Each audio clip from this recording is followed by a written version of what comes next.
Wednesday the 25th of October, 2023. First reading. Reading from the book of Romans. You must not let sin reign in your mortal bodies or command your obedience to bodily passions. You must not let any part of your body turn into an unholy weapon fighting on the side of sin. You should, instead, offer yourselves to God and consider yourselves dead men brought back to life.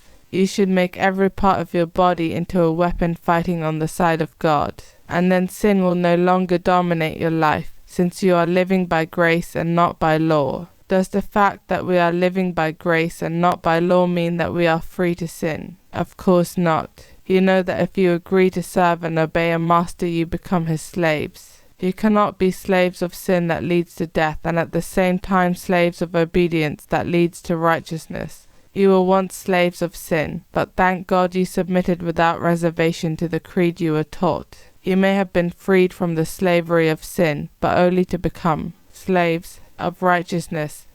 Responsorial Psalm. Our help is in the name of the Lord. If the Lord had not been on our side. This is Israel's psalm. If the Lord had not been on our side, when men rose up against us, then would they have swallowed us alive, when their anger was kindled. Our help is in the name of the Lord.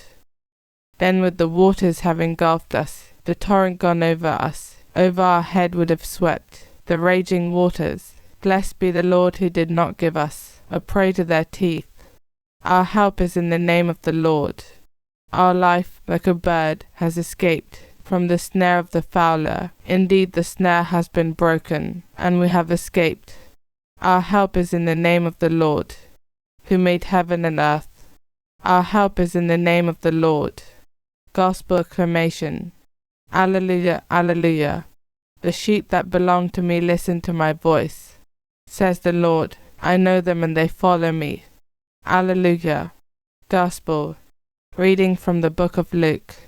Jesus said to his disciples, You may be quite sure of this, that if the householder had known at what hour the burglar would come, he would not have let anyone break through the wall of his house. You too must stand ready, because the Son of Man is coming at an hour you do not expect. Peter said, Lord, do you mean this parable for us or for everyone? The Lord replied, What sort of steward, then, is faithful and wise enough for the master to place him over his household to give them their allowance of food at the proper time? Happy that servant if his master's arrival finds him at this employment. I tell you truly, he will place him over everything he owns. But as for the servant, he says to himself, My master is taking his time coming, and sets about beating the menservants and the maids, and eating and drinking and getting drunk. His master will come on a day he does not expect and at an hour he does not know. The master will cut him off and send him to the same fate as the unfaithful. The servant who knows what his master wants, but has not even started to carry out those wishes, will receive very many strokes of the lash. The one who did not know, but deserves to be beaten for what he has done, will receive fewer strokes. When a man has had a great deal given him, a great deal will be demanded of him. When a man has had a great deal given him on trust, even more will be expected of him. Gospel of the Lord.